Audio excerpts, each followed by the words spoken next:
하나님 말씀 봉독합니다. 사도행전 2장 37절에서 42절. 사도행전 2장 신약성경 사도행전 2장 37절에서 42절.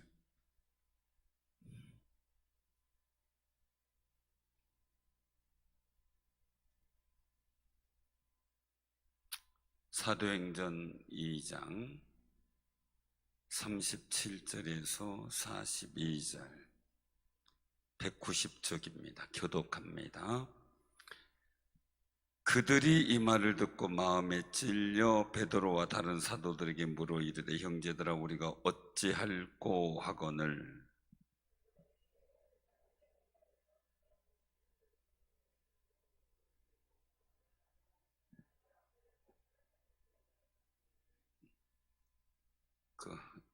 이거 해주세요. 교독. 이 약속은 너희와 너희 자녀와 모든 먼데 사람 곧 주 우리 하나님이 얼마든지 부르시는 자들에게 하신 것이라 하고 또 여러 말로 확증하여 고나여 이르되 너희가 이 패역한 세대에서 구원을 받으라 하니 그 말을 받은 사람들은 세례를 받음에 이날에 신도의 수가 3,000이나 더 하더라. 그들이 사도의 가르침을 받아 서로 교제하고 떡을 떼며 오로지 기도하기를 힘쓰니라. 아멘. 아멘. 오늘 이 말씀을 통해서 같이 은혜를 나누고자 합니다. 우리가 싱어들 꼭 기억하셔서 교독해 주는 이유는 방송에서는 제 목소리만 나가지 여러분들의 교독하는 목소리가 안 나가요. 그래서 해줘야 방송을 듣는 분들은 교독하는 성경을 듣게 돼요. 그래서 오늘 말씀에 보게 되면 우리가 그 성령의 선물을 받으라라고 말씀하시는 38절이에요. 그리하면 그렇게 말씀하죠. 그리하면 성령을 선물로 받으리니 성령의 선물을 받으리니 두 가지 의미를 우리가 해석상에서 보게 되는데 첫째는 성령의 선물, 두 번째는 성령을 선물 받는 거예요. 이 의미를 가져요. 성령의 선물, 성령을 첫 번째의 일들은 성령의 선물은 성령의 소유된 은사들을 얘기할 수가 있겠고요. 은사들을 얘기할 수. 성령을은 목적이에요. 이 목적 자체가 성령이시죠. 말 그대로 성령을 받는 거예요. 성령을 받는 거예요. 근데 이 두 가지 의미가 여기 다 포함됐다고 보고요. 중요한 것은 성령을 선물로 받고 성령의 선물을 받고 하는 것이 우리에게 있어서 굉장히 중요한 그런 모습을 갖게 돼요. 그래서 여러분들 꼭 기억하시기 바랍니다. 이미 우리는 성령을 받은 증거가 있죠. 뭐예요? 뭐가 성령 받은 증거가 뭐예요?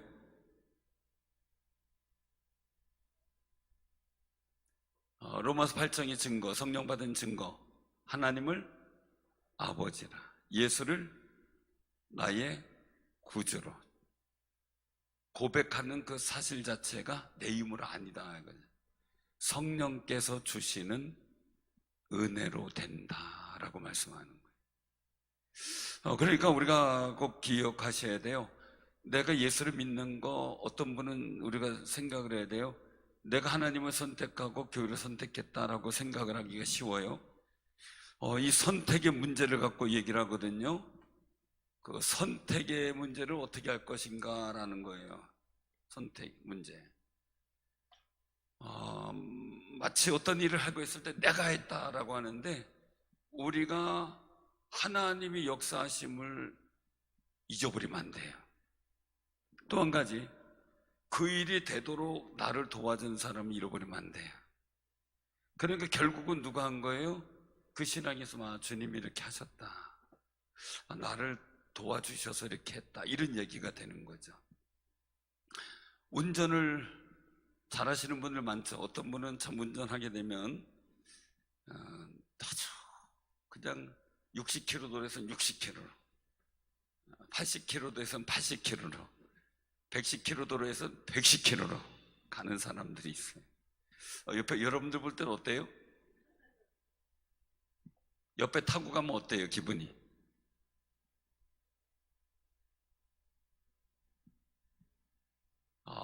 규정속도로 지키고 가면 어떠냐고요, 볼 때? 답답해요? 옆에서 볼 때도 답답해요? 우리 아는 선배 목사님이 계시는데 사모님은 아주 얌전해. 말씀도 별로 없어요. 차만 타면 달려대. 목사님은 80, 60 거기에 이제 사모님은 차만 타면 빨리 가, 빨리 가, 빨리 가. 옆으로 끼어들어.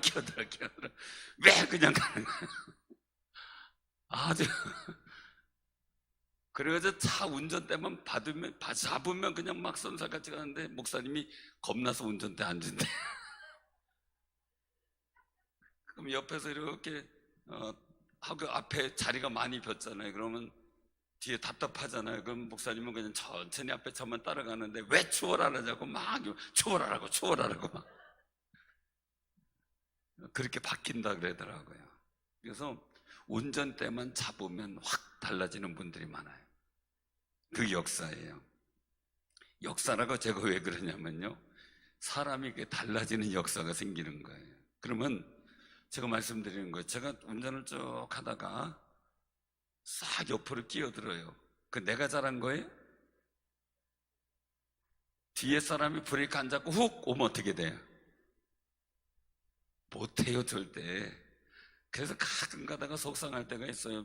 천천히 가던 차가 답답해서 추월하려고 그러면 또 쌩 달려. 같이 달려.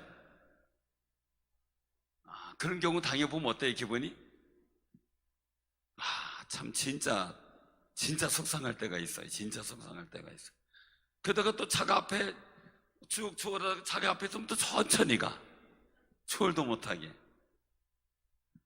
다리 걸 수도 없고. 속상할 때가 있어요. 그러니까 내가 아무리 잘해도요, 옆에 사람 브레이크 안 잡아주면 안 되는 거예요. 모든 일이. 선택의 일은요, 내가 선택한 거지만 주가 선택하지 않으면 안 돼요. 천국의 주인이 누구예요? 믿음의 주예요. 주가 주님이세요. 내가 주인이 아니에요, 믿음의 주인이. 그럼 내가 믿음을 가졌다? 아니에요. 주님이 주셔야 되는 거죠. 그럼 선택의 구분은 내가 한 것 같지만 누가 해주셔야 돼요? 하나님이 허락해 주셔야 되는 거죠. 하나님이 선택해 주셔야 되는 거죠. 내가 아무리 계획을 막 세운다 할지라도 하나님이 오케이 하지 않으면 안 되는 거죠. 옆에 차가 내가 저쪽 가서 추월해야 되겠다 해가지고 싹 추월하는데 옆에 차가 휙 날려버리면 어떻게 돼? 아니 그것도 가끔가다 뭐 이제 큰 차가 있으면 자존심이 세가지고 뭐 아주 옆에 차가 추월하면 괜히 훅 하고 가버려요. 그럼 큰 차는 역시 빨라요. 쭉 한번 밟으면 쭉 나가버려요. 근데 옆에 마티즈가 있으면서 천천히 가도 옆에 추월하는데 쌩 하고 하면 되게 더 약 올라요. 그죠? 엄청 약 올라요. 그런 거 다물며 그런데 말이죠. 아무리 사람이 계획하고요, 승리를 계획할지라도 사울이 그동안 계속 승리를 했어요. 근데 자기가 계획한 걸로 착각을 해요. 근데 실제적으로 누가 도와주신 거예요? 하나님이 도와주신 거예요. 그런데 자기가 한 걸로 생각해요. 나중에는 하나님 말씀도 안 듣죠. 사무엘 얘기도 안 듣죠. 그러면서 자기가 계획을 세우죠. 블레셋과의 전쟁에서 승리하기를 작정하죠. 아합왕도 그랬죠. 싸워가지고 다른 날 싸워서 이겨야 되겠다고 생각하고 여호사밧 당하고 같이 연합을 구성하잖아요. 근데 계획이 있어요. 사울 왕에 대해서는 그 블레셋 전쟁이 나서 죽게 만드는 거죠. 아합 왕에 대해서도 어떻게 돼요? 자기는 승리해가지고 금야냥을 꿈꾸지만 하나님은 아합 왕을 죽을 계획을 세워놓잖아요. 그럼 선택은 누가 하는 거예요? 하나님이 하시는 거예요. 그러면 우리가 꼭 기억을 하셔야 돼요. 오늘 본문 말씀 속에서 우리가 기억할 것은 선택의 문제조차도 우리는 하나님께 맡겨야 돼요. 하나님께 맡겨야 되는 거예요. 그러면 성령 안에 있는, 성령을 먼저 받는 것, 우리 성령을 받았어요. 그럼 이제 뭘 받아야 돼요? 성령 안에 있는 선물을 받아야, 성령의 선물, 은사를 받아야 되죠. 충만해져야 되겠죠. 그러면 은사를 그냥 간단하게 말씀드리면은 발성적 은사, 방언 같은 발성적 은사가 있어요. 하지만 또 한 가지 그냥 간단하게 말씀드리는 건 보이는 은사가 있고 보이지 않는 은사가 있어요. 내재된 은사가 있고 나타나는 은사가 있어요. 병 고침의 일들이 이런 건 나타나는 은사지만 내재되는 사랑의 은사, 섬김의 은사 이런 건 내재된 은사죠. 표가 보이지 않을 수도 있어요. 나타날 수 않아요. 근데 중요한 거예요. 삶 속에서 나타나는 거죠. 근데 이걸 꼭 기억하세요. 하나님의 거룩한 역사와 복된 역사는요, 내재된 은사가 나타날 때 강력하고 복이 있어져요. 그게 복 있는 모습이에요. 그래서 우리가 물론 발성적 은사 여러 가지 일들 속에서 우리가 활용도 하고 다 하지만 가장 중요한 건 제가 늘 평생 두고 생각하는 거예요. 제가 학생 때 은사 받으면 능력 받으면 복이 있는 줄 알았어요.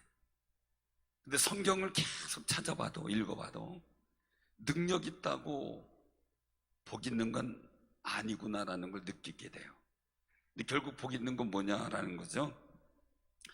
성경을 찾아보니까 귀신을 쫓아내고 병든 자를 고쳤다고 예수님 앞에 와서 마지막 날에 얘기를 하죠. 근데 예수님께 난 너를 모른다. 이 불법을 행한 자들아 내게서 떠나가라. 왜? 보이는 여러 가지 일들을 했지만 그 자체가 하나님이 인정하는 방식은 아니었다라는 거예요. 아니었다. 그러면 하나님께서 뭔가 복이 있을까라는 거죠. 근데 복받은 사람들이 보면 다윗 같은 경우 하나님 마음에 합한 자, 모세 같은 경우 온유함이 온 지면의 모든 사람마다 승했다. 그리고 복 있는 사람들의 평가를 보게 되면 늘 그 행하는 나타남이 아니라 성품과 그리고 어떤 섬김을 통해서 복된 역사를 칭찬받는 모습을 보게 돼요. 그 일들. 그래서 제가 고민하면서 또 보니까 산상수훈에서 어떻게 돼요? 복 있는 사람은 하는 시편 1편에도 어떻게 돼요? 가만히 보니까 막 약속 빠르게 악인에게 죄인의 길에 서고 오만한 자의 자리에 서고 똑똑한 것 같아요. 나 잘하는 것 같아요. 막 나타남이 편해요. 왜? 독한 사람이 어떻게 보면 능력 있어 보일 때가 많잖아요. 그런데 복 있는 사람은 그걸 쫓지 않고 하나님 말씀을 저희를 묵상하는 거예요. 그리고 그 사람이 시절을 쫓아 열매를 맺는 거예요. 우리가 일들을 보면서 뭘 생각을 했냐면요, 오늘 기억하시기 바랍니다. 여기 모인 사람들이 책망을 들어요. 그들이 이 말을 듣고 마음에 찔려요. 37절에 보니까 마음에 찔려요. 자, 예수님이 십자가 달려 죽으셨어요. 그리고 부활했어요. 근데 여기 있는 그 사람들은 과연 예수님 핍박받고 십자가 못 박힐 때 그 자리에 있었던 사람일까요? 아닐까요? 제가 볼 때 거의 다 그 사실 자체를 소문으로 들었고 얘기 들었지만 현장에는 없었을 것이다 라고 보게 돼요. 물론 있었던 사람도 있겠죠. 근데 중요한 거죠. 예수님의 죽음과 이들이 볼 때 여기 모인 사람들이 베드로 설교를 들으면서 볼 때는 나하고 뭔 상관이야? 할 수 있어요. 왜? 나는 거기 가담도 안 하고 내가 십자가 죽이는 예수의 일들을 내가 주장한 것도 아니고 거기에 나는 아무런 상관도 없고 난 소문만 들어서 이렇게 생각할 수 있겠죠. 근데 그 마음이 찔리는 거예요. 복음에 우리가 볼 때는 뭐 복음을 전하면요 예수님 믿고 예수님이 십자가 달려 죽으셨다. 그게 보통의 사람들은 그게 나하고 뭔 상관이 아닌데 우리는 마음에 찔려요. 내 죄 때문인 것 같고 내 가슴에 메이고요 속상하고 하나님 앞에 죄송하고 회개하게 돼요. 이게 차이죠. 사랑하는 성도 꼭 기억하시기 바랍니다. 하나님 말씀이 들릴 때 마음이 찔리면 좋은 거예요.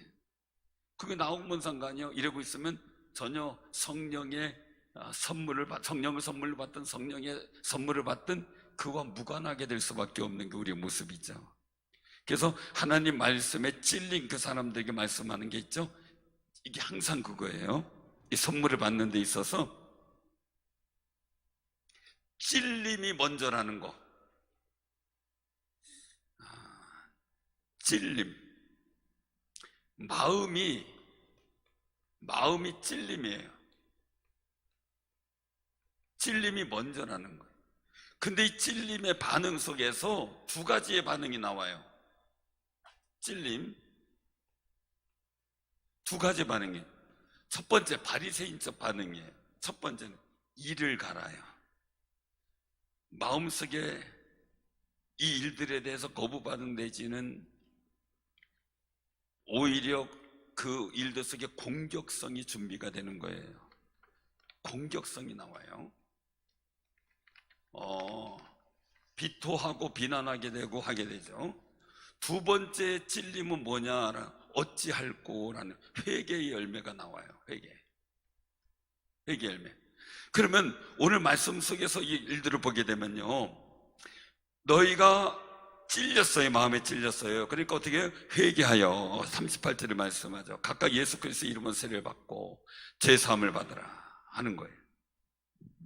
자, 바리새인의 일들을 통해서 예수님 당시 일들을 보게 되면 공격성을 가진 바리새인들의 일들은 죄가 커져요.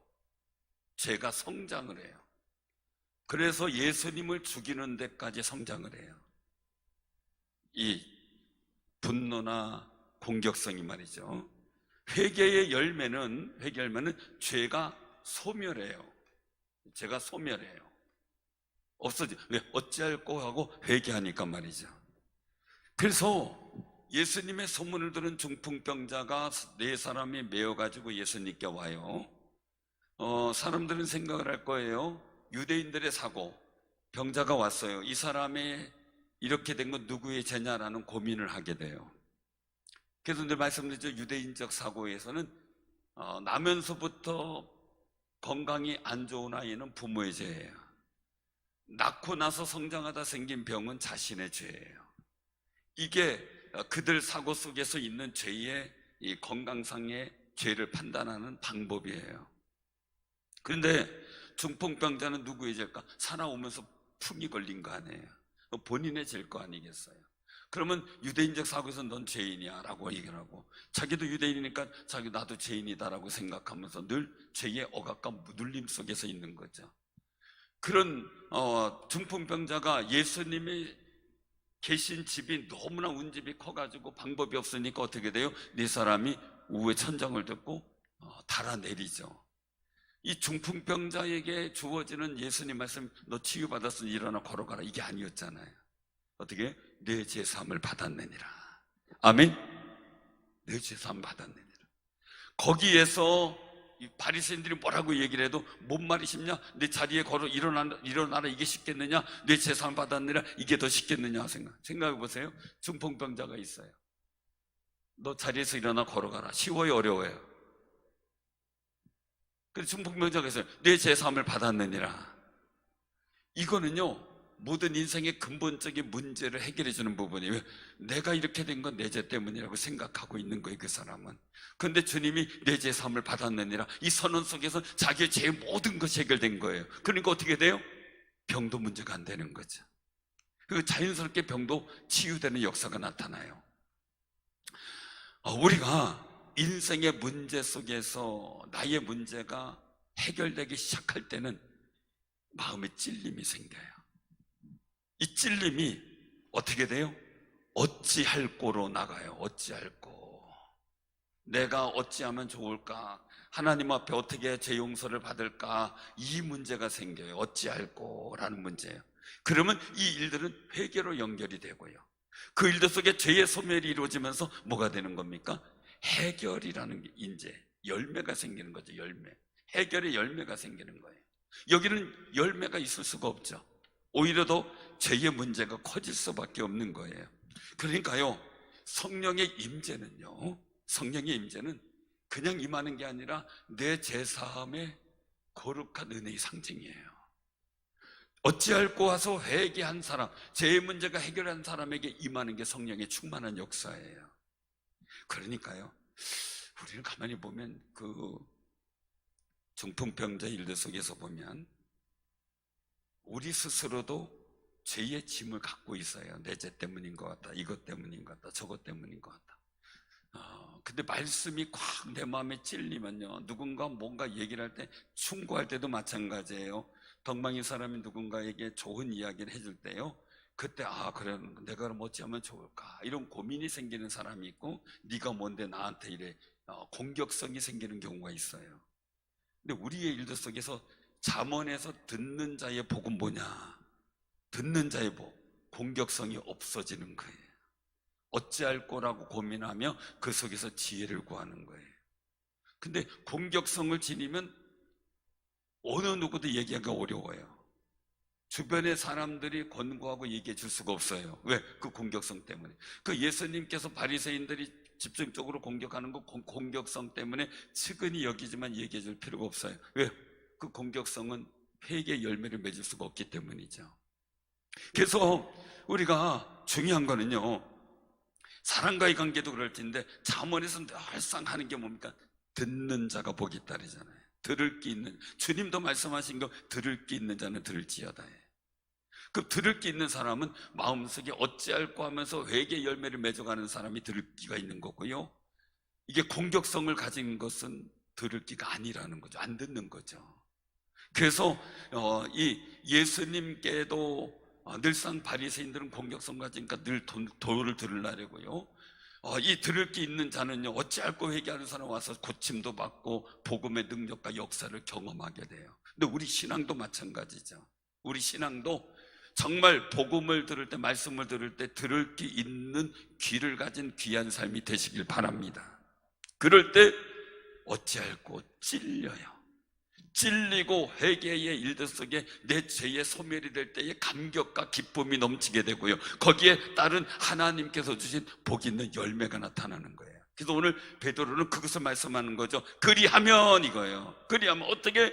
마음에 찔리고 어찌할꼬 고백할 때 내가 회개하면 이거예요. 회개하면 성령의 선물로 받는데, 어떤 사람들이 다 회개했겠어요? 다 어찌할꼬 회개했어요? 여기서 어떤 사람들은 술 취했다라고 얘기를 하고 이런 얘기가 나오죠. 그래서 여기 2장 13절에 보니까 어떤 이들은 조롱하여 이르되 그들이 세술에 취하였다. 이 사람들 어찌할꼬가 없는 거죠. 공격성이 나온 거죠. 그게 조롱하고 하는 거죠.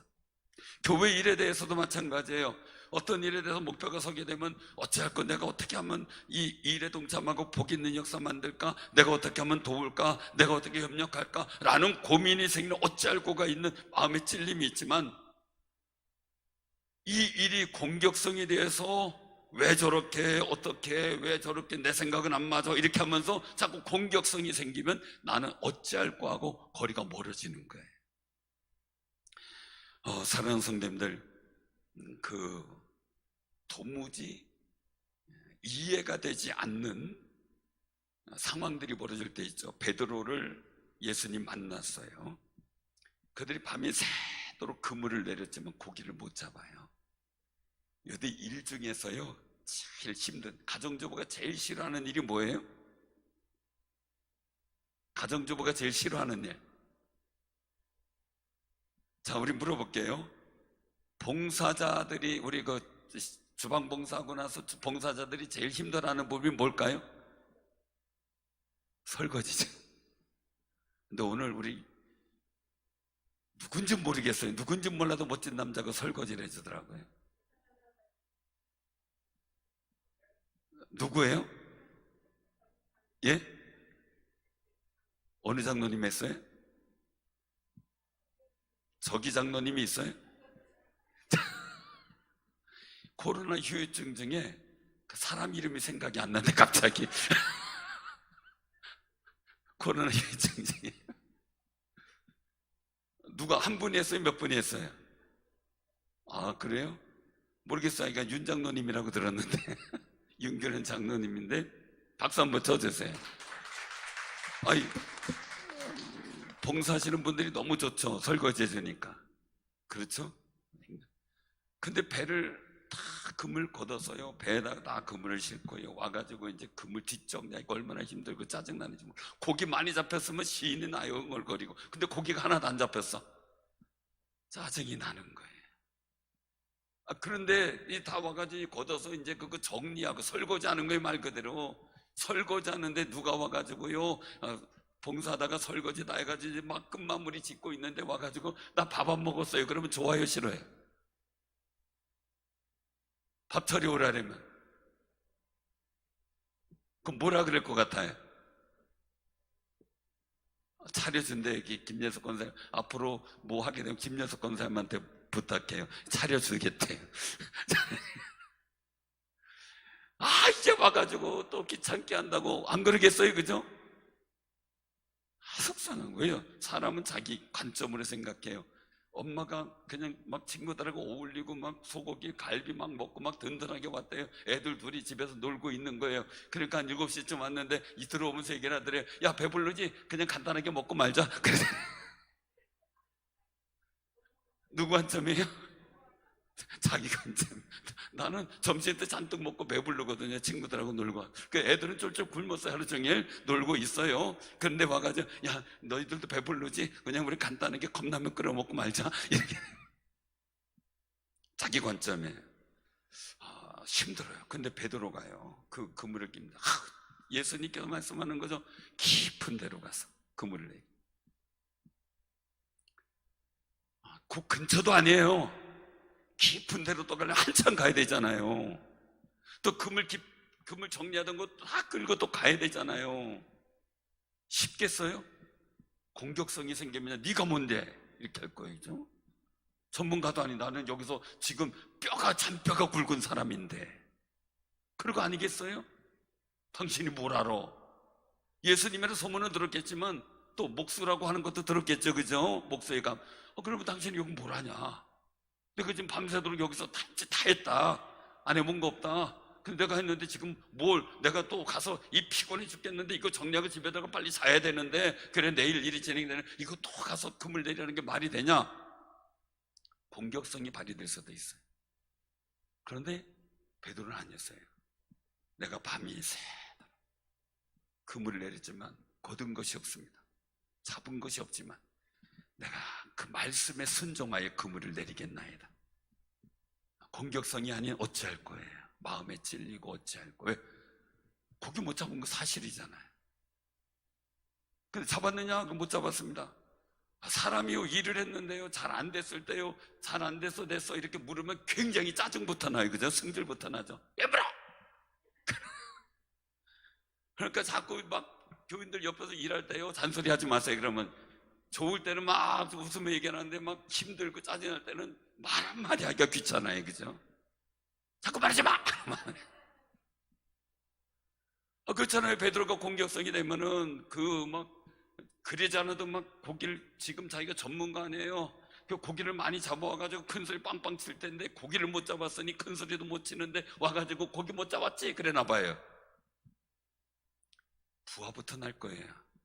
그런데 베드로는 들을 기가 있는 거죠.